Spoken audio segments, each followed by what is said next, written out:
Mr. St. Juliana. Thank you.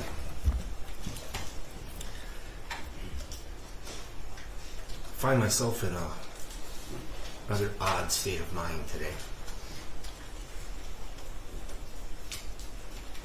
Rather emotionally blank right now. Part of that is having to do this again.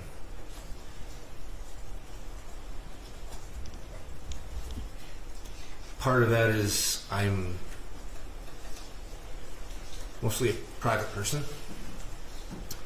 and the idea of having to pour my heart out again is irritating. And I can't match the eloquent words that have come before me in the previous impact statements. So I'll limit my words today.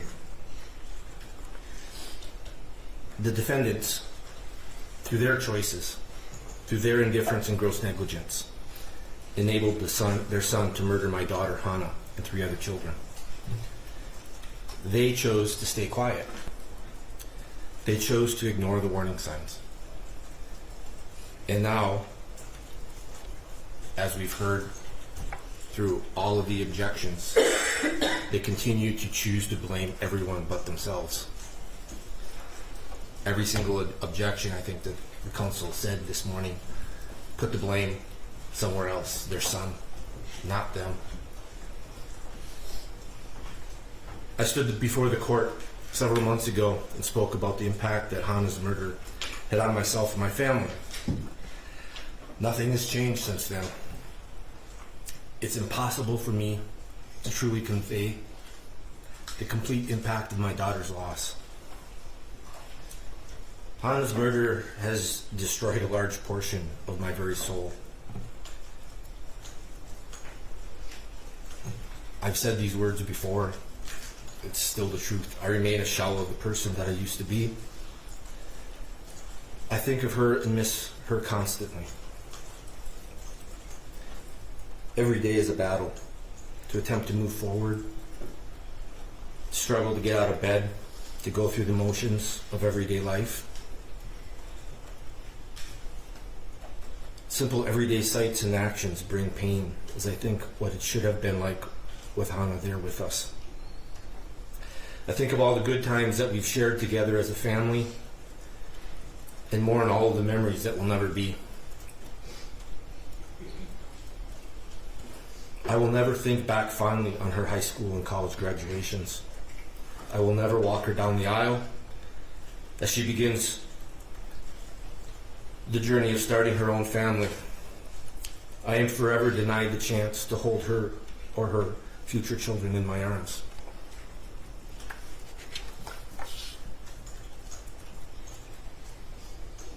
A few words describing Hana can in no way fully capture her truly beautiful, caring soul or impart her unlimited potential.